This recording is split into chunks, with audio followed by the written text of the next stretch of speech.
আসসালামু আলাইকুম। Fair with Nair YouTube চ্যানেলের রহস্যময় পৃথিবীর ৮ নম্বর এপিসোডে আপনাদের সবাইকে স্বাগতম। প্রিয় লিসেনার্স, আমি আশা করি আপনারা সবাই অনেক বেশি ভালো এবং সুস্থ আছেন। লিসেনার্স, রহস্যময় পৃথিবীর এপিসোডগুলোতে আমরা পৃথিবীর বিভিন্ন দেশের বিভিন্ন রহস্যময়, ভৌতিক, অভিশপ্ত, পরিত্যক্ত সব হসপিটাল, বাড়ি, বিভিন্ন ভৌতিক লেক, শ্মশান, ভৌতিক কবরস্থান, এই বিষয়গুলো নিয়ে আপনাদের সাথে আলোচনা করি। আর এইগুলো নিয়ে যখন আমরা আলোচনা করি তখন এই আলোচনার তথ্যগুলো আমরা সংগ্রহ করি বিভিন্ন অনলাইন মিডিয়া, বিভিন্ন পত্রপত্রিকা এবং বিভিন্ন বই থেকেও। প্রিয় লিসেনার্স, যদি আপনাদের এমন কোনো ভৌতিক বাড়ি বা ভৌতিক কোনো দুর্গ বা রহস্যময় কোনো হসপিটাল, ভৌতিক কোনো কবরস্থান বা রহস্যময় অদ্ভুত কোনো শ্মশান, এই সকল বিষয়ে যদি কোনো আপনাদের তথ্য জানা থাকে তাহলে কিন্তু আমাদের জানাতে ভুলবেন না। আর আমাদের আপনি জানাতে পারবেন আমাদের ইমেলে, আমাদের হোয়াটসঅ্যাপ নাম্বারে এবং আমাদের ফেসবুক আইডিতে। আমাদের ইমেল অ্যাড্রেসটা হলো fearwithnair@gmail.com। আর হোয়াটসঅ্যাপ নাম্বার এবং ফেসবুক আইডির লিঙ্ক কিন্তু এই ভিডিওর ডেসক্রিপশনে দেওয়া আছে। লিসেনার্স, আমরা ইতিমধ্যে আমাদের ফেয়ার উইথ নায়ার ইউটিউব চ্যানেলের অফিসিয়াল ফেসবুক গ্রুপ খুলেছি। এই ভিডিওর ডেসক্রিপশন থেকে আপনারা সেই লিঙ্কে ক্লিক করে আমাদের ফেসবুক গ্রুপের সদস্য হয়ে আমাদের এপিসোডগুলো নিয়ে যদি আপনাদের কোনো মন্তব্য বা কোনো কিছু বলা থাকে তাহলে পোস্ট আকারে বা কমেন্ট আকারেও কিন্তু আমাদের ফেসবুক গ্রুপে জানাতে পারেন। প্রিয় লিসেনার্স, আজকে আমি কথা বলবো একটা অদ্ভুত রহস্যময় বন নিয়ে। আর এই বনের নাম হলো হইয়া বাসিউ। লিসেনার্স, আমি যখন এই বনের তত্ত্ব সংগ্রহ করি তখন বিভিন্ন জায়গায় আমি এই বনের নাম হইয়া বাকিউ এটাও দেখেছি। আর এই বনটা হলো ইউরোপের দেশ রোমানিয়ার কোনো এক এলাকায় অবস্থিত। তো চলুন অদ্ভুত এবং রহস্যময় বন হইয়া বাসিউ এর সম্পর্কে বিভিন্ন ভৌতিক তথ্য জানা যাক। সময়টা যখন বিজ্ঞানের, তখন আশেপাশের ঘটে যাওয়া সব ঘটনাগুলোকে যুক্তি প্রমাণের ভিত্তিতে প্রমাণ অনিবার্য। নিরলস পরিশ্রমের মাধ্যমে বিজ্ঞানীরা কাজ করে চলেছেন প্রতিটি ঘটনার মূল রহস্য উদ্ঘাটনে। খুবই সাধারণ ঘটনা, যেমন আটার সাথে পানি মেশালে কেন তাপ অনুভূত হয়, এর থেকে শুরু করে অস্বাভাবিক ঘটনার প্রকৃত কারণ অনুসন্ধান, সব ক্ষেত্রেই গবেষণা করে চলেছেন বিজ্ঞানীরা।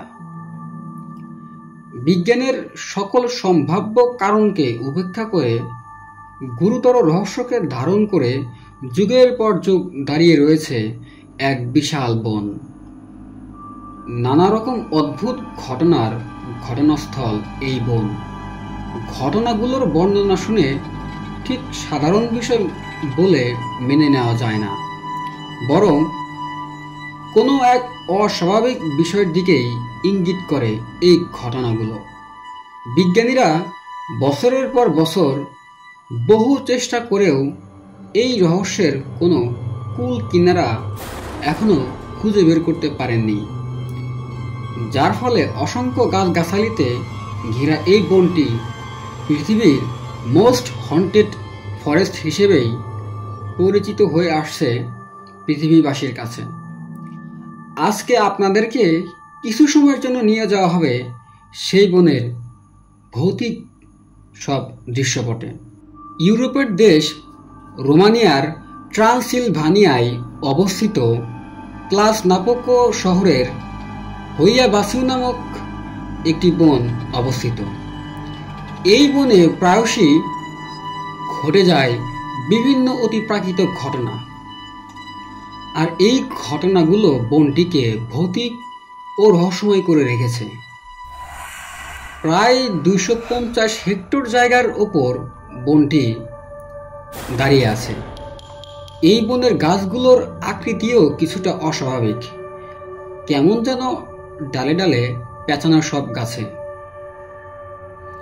অশরীরী কোনো কিছুর উপস্থিতি, অদ্ভুত কিছুর আবির্ভাব, আলোর বলয় সহ এমন অনেক কিছুরই বর্ণনা পাওয়া যায় এলাকাবাসী এবং বন পরিদর্শনে আসা লোকদের কাছ থেকে। বনে ঘুরতে আসা প্রায় সকলের কাছ থেকে শোনা যায় তারা বনে থাকার পুরো সময়টা জুড়েই এক ধরনের অস্বাভাবিক মানসিক উদ্বিগ্নতায় ভুগে থাকেন। শুধু তাই নয়, তারা অনুভব করেন কেউ তাদেরকে প্রতিনিয়ত চোখে চোখে রাখছে। 1968 সালে এই বনটি সর্বপ্রথম বিশ্ববাসীর কাছে তার রহস্য নিয়ে পরিচিত হয় এমিল বার্নিয়া নামক এক ব্যক্তির তোলা ছবির মাধ্যমে। এই বনে ভ্রমণের প্রাক্কালে এমিল বার্নিয়া একটি ইউএফও দেখেন বলে দাবি করেন এবং সাথে সাথেই তিনি তা ক্যামেরা বন্দিও করে ফেলেন। ঘটনার সত্যতা যাচাইয়ের জন্য কিছুদিন পরেই জীববিজ্ঞানী আলেক্স নোডু শিফট সেখানে অনেক পরীক্ষা নিরীক্ষা করেন এবং আশেপাশের এলাকাবাসীদের সাথে কথা বলেন। এলাকাবাসীদের সাথে কথা বলে জানা যায় তারা এমন গোলাকৃতির তীব্র আলোর বলয় বন থেকে ঊর্ধ্বাকাশের দিকে মাঝে মাঝে যেতে দেখেছেন। 2002 সালে সর্বশেষ ইউএফও দেখেছিলেন দুজন প্লাসবাসী। তারা বনের খুব কাছাকাছি প্রতিবেশী শহর মানানস্তরে থাকেন। তখন তারা সিগারেটের মতো লম্বা প্রায় 50 মিটার দীর্ঘ একটি অতি উজ্জ্বল আলোক বস্তু বন থেকে আকাশের দিকে ছুটে যেতে দেখেছিলেন। প্রায় 27 সেকেন্ডের জন্য তারা বস্তুটিকে তখন দেখতে পেয়েছিলেন। কথিত আছে একবার এক মেষপালক প্রায় 200টি মেষ শাবককে ঘাস খাওয়ানোর জন্য এই বনে প্রবেশ করেছিল। আশ্চর্যজনকভাবে তারা আর কখনো ফিরে আসেনি, একেবারে গায়েব হয়ে গিয়েছিল। এই ঘটনার পরে অনেকেই এই বনে প্রবেশ করতে যথেষ্ট পরিমাণ ভয় পায়। তাদের মাঝে এক ধরনের ভীতি কাজ করে। একবার এই বনে কেউ গেলে হয়তো আর ফিরে আসবে না কোনোদিন।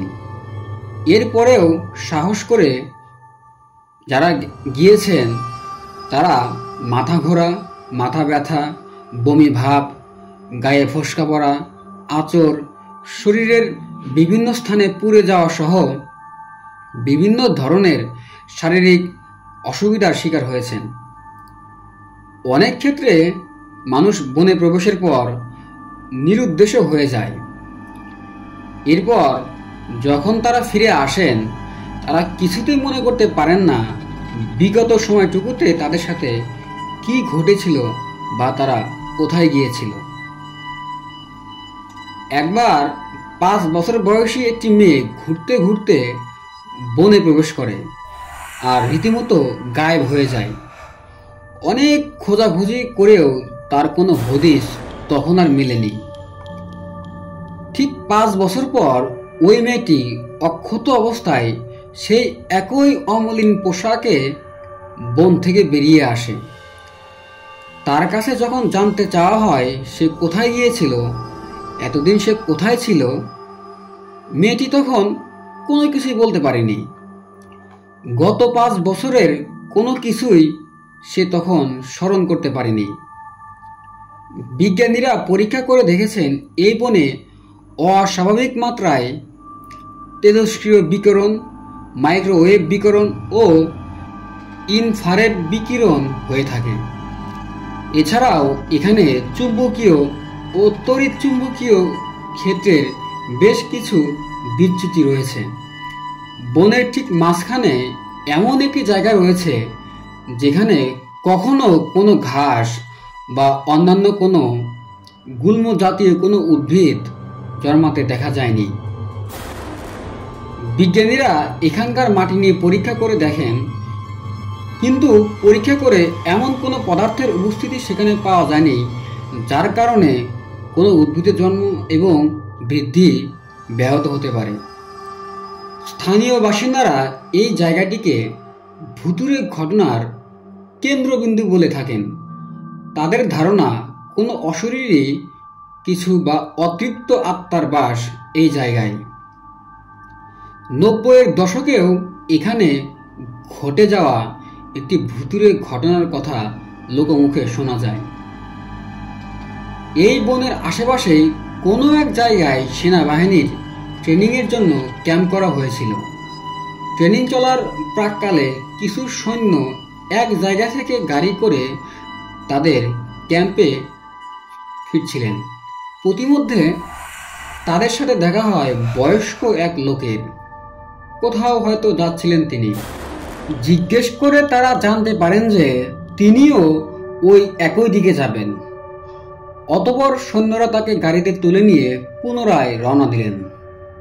ঢাল বেয়ে কিছুদূর যাওয়ার পর সৈন্যরা হঠাৎ পেছনে তাকিয়ে দেখেন পেছনের সিটে কেউ বসে নেই, যেন হাওয়ার সাথে মিলিয়ে গেছে সেই বৃদ্ধ মানুষটি। এই ঘটনার পরই তদন্ত করা হয়, কিন্তু পরে সেই ব্যক্তিকেও খুঁজে পাওয়া যায়নি বা কোনো রহস্যেরও কুল কিনারা আর খুঁজে পাওয়া যায়নি। এমন ভুতুড়ে ঘটনাবলীর জন্য এলাকাবাসী বলে থাকেন রোমানিয়ার বেশ কিছু চাষিকে নাকি অন্যায়ভাবে এই বনে হত্যা করা হয়েছিল আজ থেকে প্রায় 50 বছর আগে। তাদের অতৃপ্ত আত্মাগুলো হয়তো এই বনে আটকে রয়েছে। রহস্যময় আলোর কুণ্ডলী, বনের গাঢ় স্তব্ধতা ভেদ করে অদৃশ্য রমণীর কণ্ঠস্বর এবং কখনো বা হাসির আওয়াজ, এ সকল ঘটনা প্রায়শই এলাকাবাসী প্রত্যক্ষ করে থাকেন। বনের গাছগুলোর মাঝ দিয়ে মাঝে মাঝে সারি সারি আলোক রশ্মি বেরিয়ে আসতে দেখেন স্থানীয়রা। এত আলোক রশ্মির কারণে সেই জায়গার তাপমাত্রা বেড়ে যাওয়াটাই একদম স্বাভাবিক, কিন্তু থার্মাল ডিটেক্টর দিয়ে মেপে তাপমাত্রার কোনো তারতম্য পরিলক্ষিত হয়নি।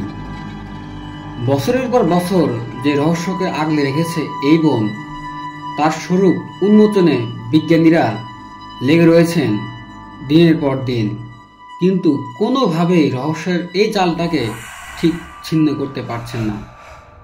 সকল নিয়মকে বুড়ো আঙুল দেখিয়ে আজও ভৌতিকতার ঘন অন্ধকারে ঢাকা পড়ে রয়েছে ট্রান্সিলভানিয়ার এই বনটি। প্রিয় লিসেনার্স, এটাই ছিল আজকে রহস্যময় এবং ভৌতিক হইয়া বাসিউ বনের ঘটনা। আমি আশা করি আমি যখন এই ঘটনাটা পড়ি আপনারা এই বন সম্পর্কে অনেক কিছুই জানতে পেরেছেন। লিসেনার্স, আমি জানি না আমি কতটুকু ভালো করে আপনাদের এই ঘটনাটা পড়তে পেরেছি। আমি মানুষ, আমার ভুল হবে, এটাই স্বাভাবিক। আমার ভুল ত্রুটিগুলো আপনারা ক্ষমা সুন্দর দৃষ্টিতে দেখবেন এবং আপনারা যখন আমার ভুল ত্রুটিগুলো ধরে কমেন্ট বক্সে জানাবেন, এরপরে কিন্তু লিসেনার্স আমি আমার সেই ভুলগুলো ঠিক করার একটা সাহস পাবো ইনশাআল্লাহ। লিসেনার্স, যারা আসলে সত্যিকারের ভৌতিক ঘটনা শুনতে পছন্দ করে তাদের সাথে আপনারা আমাদের এই চ্যানেলের লিঙ্কটা শেয়ার করবেন। যারা আপনারা সাবস্ক্রাইব করেন নাই তারা অবশ্যই সাবস্ক্রাইব করবেন। এবং যদি কোনো সত্যিকারের ভৌতিক ঘটনা আপনার সাথে ঘটে থাকে বা আপনার এলাকায় প্রচলিত আছে বা আপনার পরিচিত কারোর সাথে কোনো ঘটনা আছে, তাহলে আমাদের সেই ঘটনাগুলো অবশ্যই পাঠাবেন। আর আপনি আমাদের পাঠাতে পারবেন আমাদের ইমেইলে, আমাদের হোয়াটসঅ্যাপ নাম্বারে এবং আমাদের ফেসবুক আইডিতে। লিসেনার্স, এই প্রত্যেকটাই কিন্তু আমাদের ইমেল, আমাদের হোয়াটসঅ্যাপ নাম্বার এবং আমাদের ফেসবুক আইডির লিঙ্ক সব কিছুই এই ভিডিওর ডেসক্রিপশনে দেওয়া আছে। তো আজ এই পর্যন্তই। পরবর্তীতে ইনশাল্লাহ রহস্যময় পৃথিবীর কোনো এক এপিসোডে আপনাদের সাথে আবারও দেখা হবে। সেই পর্যন্ত সকলেই ভালো থাকবেন, সুস্থ থাকবেন, নিজের খেয়াল রাখবেন। আসসালামু আলাইকুম। আল্লাহ হাফেজ।